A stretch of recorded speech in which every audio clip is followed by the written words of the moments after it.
Hi everybody, it's Miss Elizabeth and I'm back to continue reading book 3 of the Spiderwick Chronicles by Tony Dieterlese and Holly Black, published by Simon & Schuster Books for Young Readers. So when we left off last time, we finished chapter 5.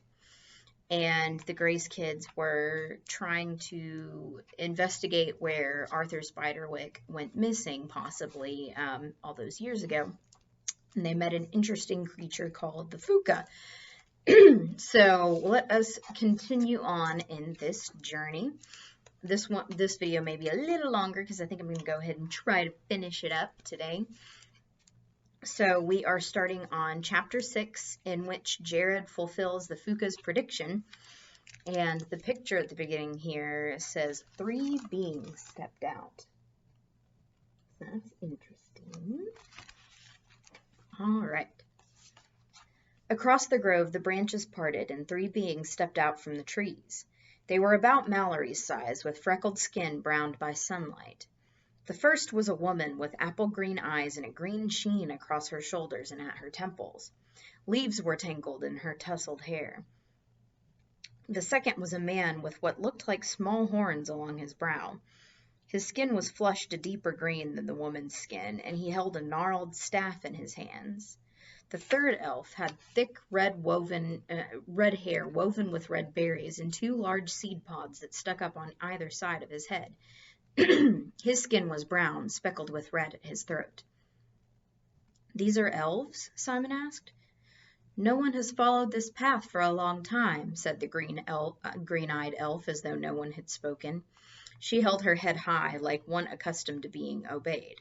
"All who might have stumbled into this grove have been led astray, but here they are. How curious." "The grass," Jared whispered to his brother. "They must have it," the red-haired elf declared to his companions. "How else would they come this way? How else would they discover the means to stay on the path?" He turned to the 3 children. "I am Lorengorm. We would bargain with you." And here is a picture here that is a picture of the drawing by Jared with hog squeal and thimble tack.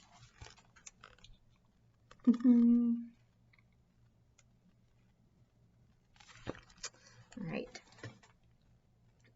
"For what?" Jared asked, hoping his voice wouldn't shake. The elves were beautiful, but the only emotion he could read on their faces was a strange hunger that unnerved him. "You want your freedom," said the elf with what had looked like horns. Jared realized that they were actually leaves. "We want Arthur's book." "Freedom from what?" Mallory asked. The leaf-horned elf indicated the border of trees with one hand and smiled an unkind smile. "We will guest you until you tire of our hospitality." There's a picture of the leaf-horned elf.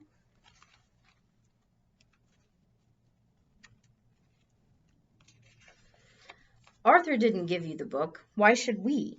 Jared hoped they couldn't tell that he was guessing. The leaf-horned elf sniffed. "We have long known that mankind is brutal. Once, at least, humans were ignorant. Now we would keep knowledge of our existence from you to protect ourselves." "You cannot be trusted. You cleave the forests." Lorengorm scowled and his eyes flashed. "Poison the rivers. Hunt the griffins from the skies and the serpents from the sea. Imagine what you could do if you knew all of our weaknesses." "But we never did any of those things," said Simon. "And no one even believes in fairies," Jared said. He thought of Lucinda. "No one's sane, anyway." Lorengorm's laugh sounded hollow. "There are few enough fairies left to believe in. We make our homes in the sparse forests left to us. Soon even those will be gone." The green-eyed elf lifted one hand toward the woven wall of branches. "Let me show you." There's a picture of the kids and the elves. Jared noticed all types of fairies sitting in the circle of trees, peering through the gaps in the wood. Their black eyes glittered, their wings buzzed, and their mouths moved, but none entered the grove. It felt like a trial, with the elves acting as both judge and jury. Then a few branches untwined and something else stepped through. It was white and the size of a deer. Its fur was ivory, and its long mane hung in tangles. The horn that jutted from its forehead was twisted to an end that looked sharp. It lifted its wet nose and scented the air. As it approached them, the valley went quiet. Even the creature's own steps were noiseless. It didn't look at all tame. Mallory stepped toward it, tilting her head slightly and extending her hand.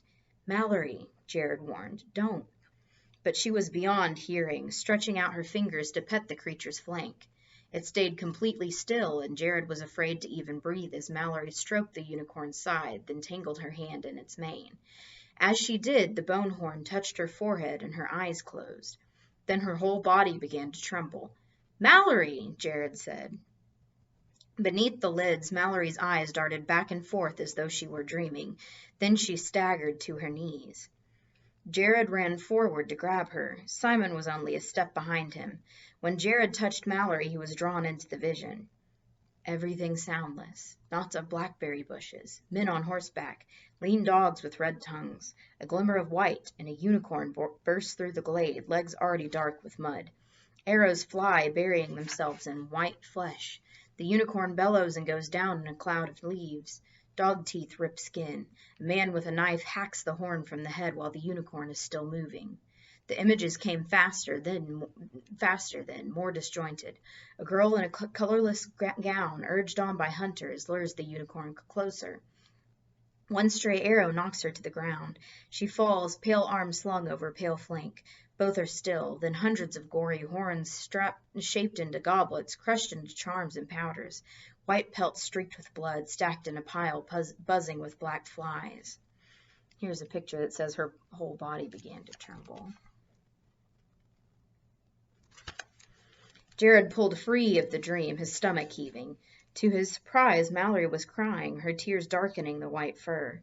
Simon put an awkward hand on the unicorn's side. The unicorn tipped its head forward, nuzzling Mallory's hair with its lips. "Really likes you," Simon said. He looked a little annoyed. Animals usually liked him best. Mallory shrugged. "I'm a girl." "We know what you saw," the leaf-horned elf said. "Give us the guide. It must be destroyed." "What about the goblins?" demanded Jared. "What of them?" "The goblins love your world," said Lauren Gorm. "Your machines and poisons have made a haven for their kind." "You seemed fine with using them to try to take the book from us," Jared said. "We?" asked the green-eyed elf, her eyes wide and her mouth hard. "You think that we would send such sentries? It is Mulgarath that commands them." "Who is Mulgarath?" Mallory stood up, still petting the unicorn absently. "An ogre," said Lauren Gorm. "He has been gathering goblins to him and making pacts with dwarves. We think he wants Arthur Spiderwick's guide for himself." "Why?" Jared asked. "Don't you know everything that's inside it?" There's Mallory with the unicorn.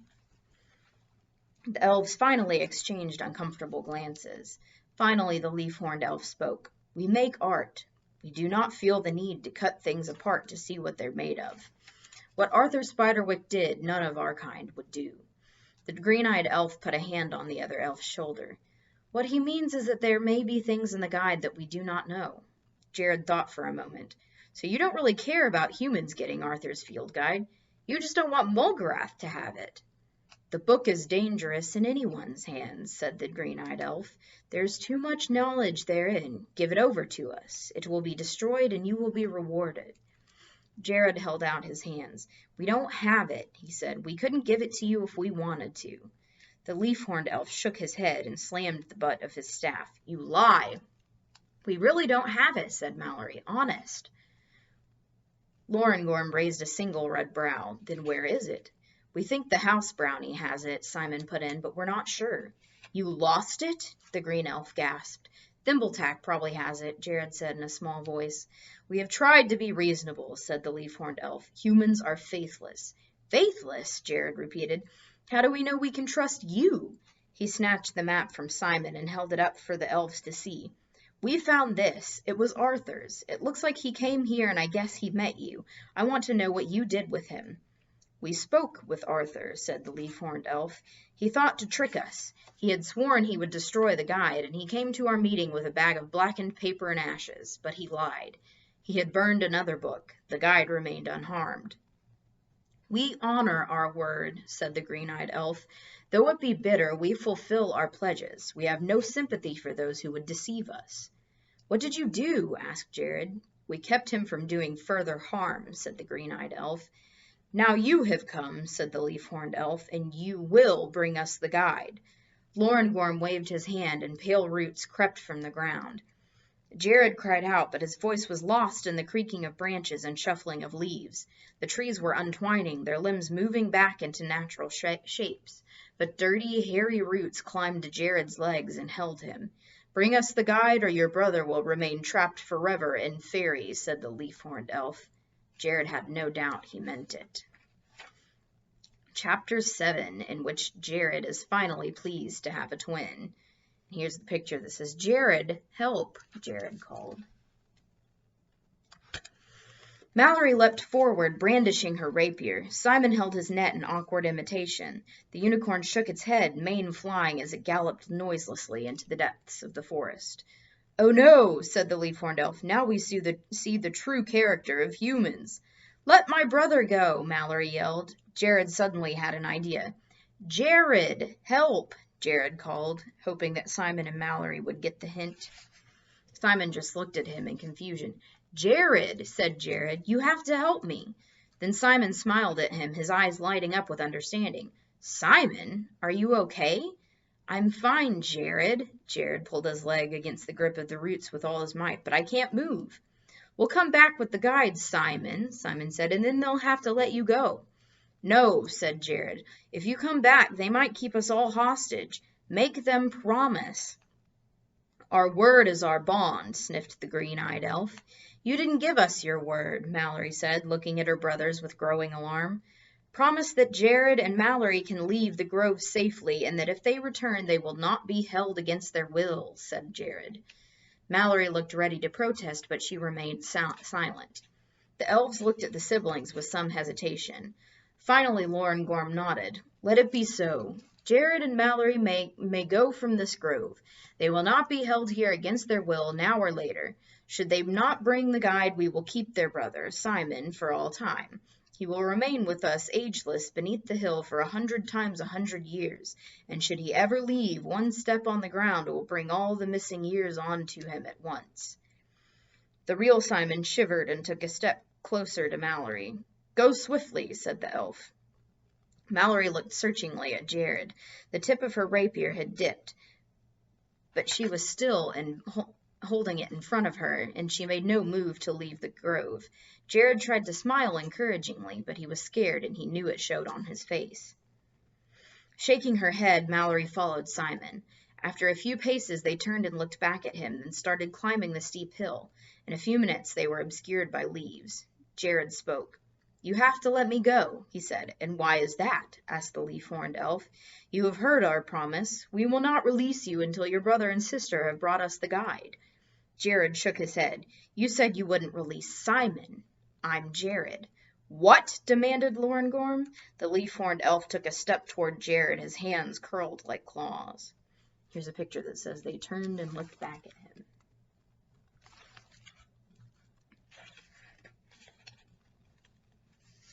Jared swallowed hard. Your word is your bond. You have to let me go.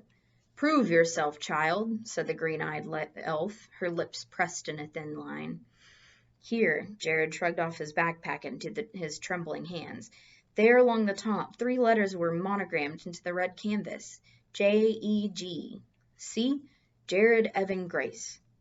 Go, said the leaf-horned elf, speaking the word as though it were a curse. Much may your freedom please you if we come upon you or your false-hearted siblings again. There's a picture of Jared and the elf.